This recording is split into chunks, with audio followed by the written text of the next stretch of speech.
Tingnan huwag ka masyadong ubos na gano'n kung nag-vlog ka. So good morning, Yorme. Thank you for coming here as our buena mano na guest sa Revive Kapihan ng Trinidad. Alam mo ba, Yorme, ito sa mga Trinidad. Eh, may siguro 2000, may 30 years ko. Maybe 30 years na po ito mga Trinidad. Parang sa po nito is Max Oliver. Sinetros yung Kapihan. Sila po yung mga founder. Diba 1984 kayo nagsimula nila? Ano pa lang tayo ng Yorme? High school na ako. Ayun yung talaga na.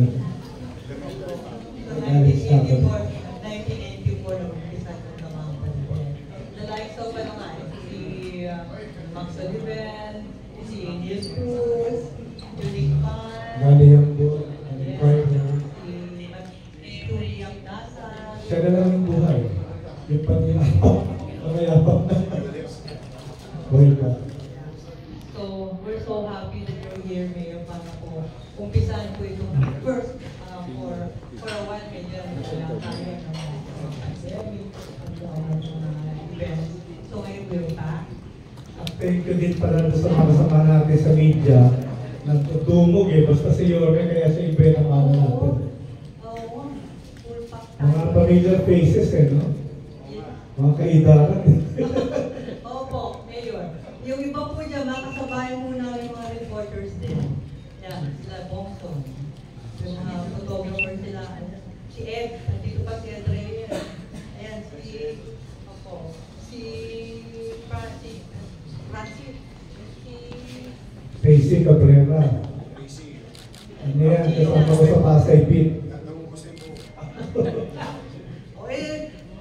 You're talking about the reporters, the media.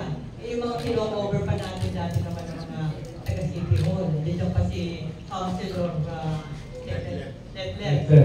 May buhok pa siya. May buhok pa, makapal pa naman. Ngayon, Magaling pa rin sa golf.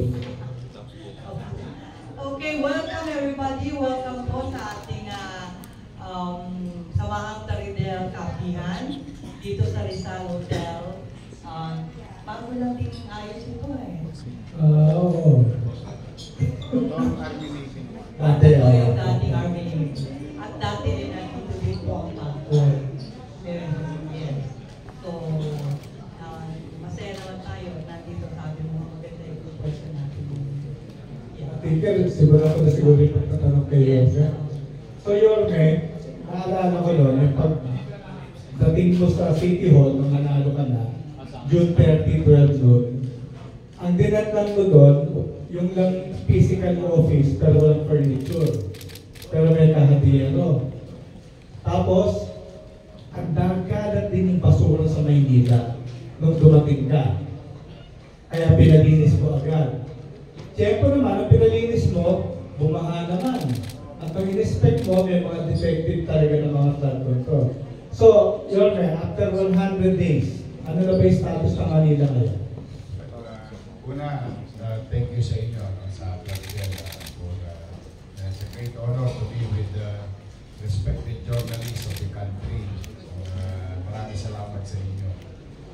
Well, with regard to your question, totoo yun. Lupot ako. Bubutubad yung office of the mayor. Pati-kunti na. Pati-kunti na. Samantalang na iniwan mo yun, maganda yung opisina. Maayos naman. Mapag-office na naman. Kompleto. But it doesn't may, I look at it as a petty action of some individuals. Hindi naman nawawala yung office of the mayor pagka walang mga permission. So, hit the ground dahil there is an immediate concern of the people of Manila. Yung nagkalat ang basura. It's been ongoing since December 31, bali January 1 of 2025 when they changed the so-called contractor. Saksi ako dyan, Yorte, kasi tagisang palo ako. Yung kanto namin, yun ang tinatabakan ng basura. Kaya galit na galit yung ate ko na walis ng galit. Saan yung kanya? Cristobal Corner ng Bades. Historically, and it cannot be denied on what transpired in the past, may mga mayor din, maraming mayor ng Manila, talagang once they change the contractor, nagkakalat talaga ng basura sa Manila. And that happened. On the reason, sabi nila nung araw, close sa akin, pero sa totoo, pati matatanda na kayo reporter, lalo na yung mga city hall reporter dito. They know already that Lunel was established since I was high school through the leadership of Mayor Lim. And for so many instances, mayors of Manila, medyo hindi nagkakasundo. No?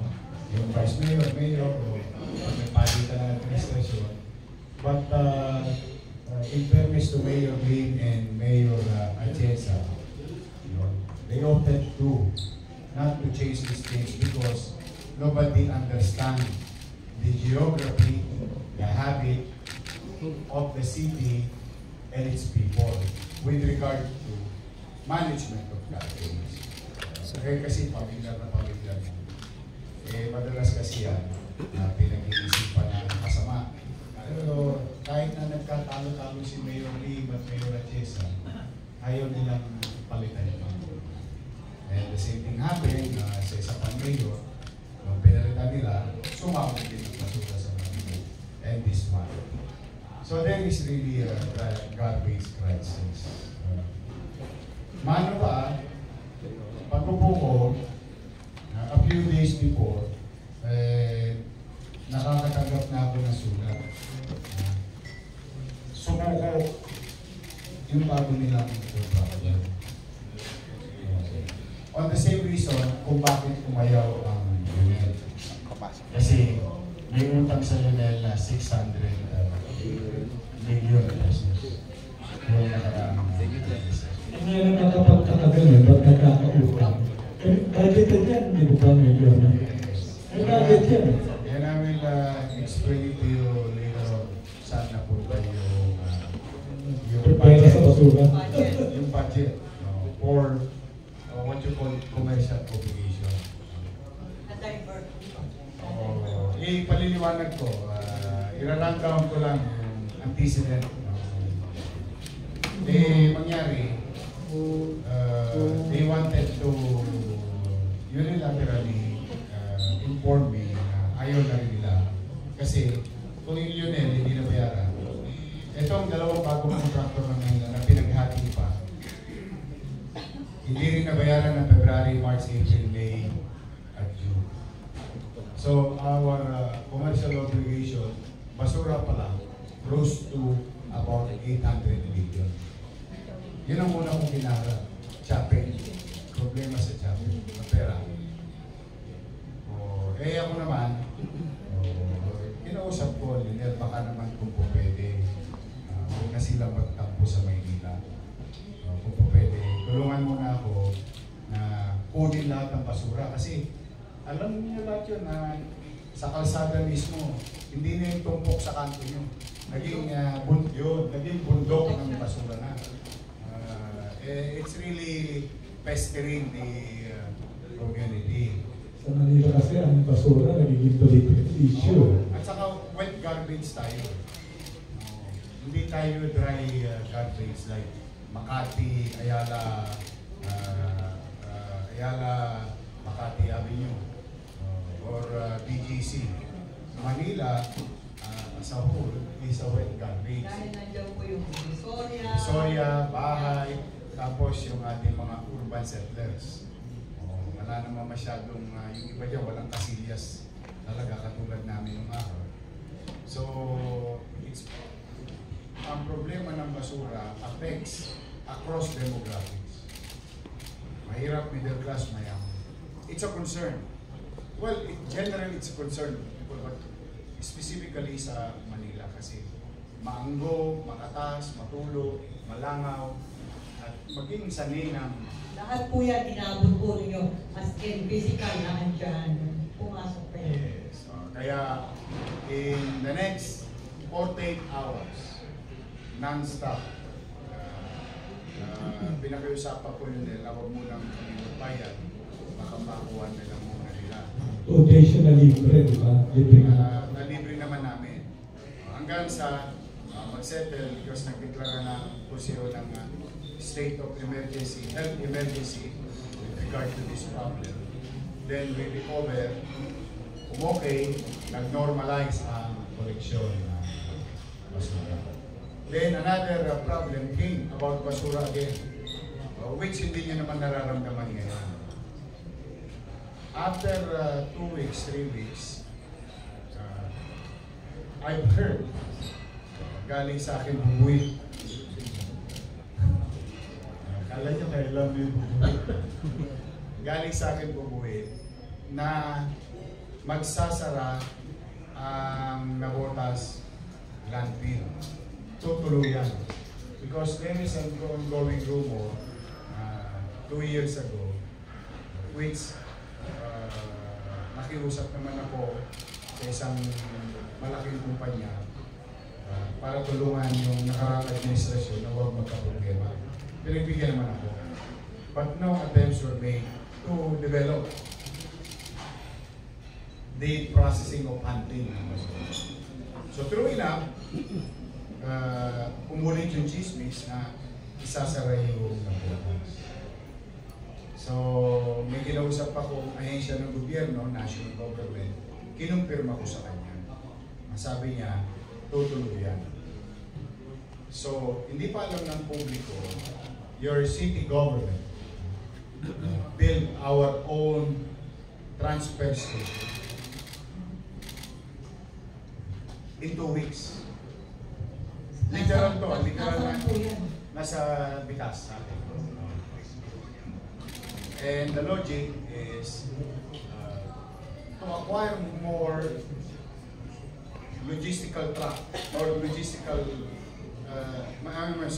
bigger trucks, so that if we are going to be directed by MMDA to go to San Mateo, kasi it is MMDA's directive. That's gonna add up about 20 kilometers of additional length. So the effects of it is the time in motion. So our trucks will stay there for 6-7 hours. If we are going to use the same truck that we are using in the community, so there will be a 6-7 hours before I go back to your street. Mamaho na. Yan. The garbage will catch up. The piling of garbage will catch up. So what we did is the solution that we did under the radar. On our own, nagkusa na kami. 6 na syudad yan. On our own. Gawa kami na transfer station. Bumili ng maraming truck ang UNED. Lahat ng maliliit namin truck, ibubungos yung basura sa transfer station, ipapak ko, lagay sa malaking truck, then let it go to San Mateo.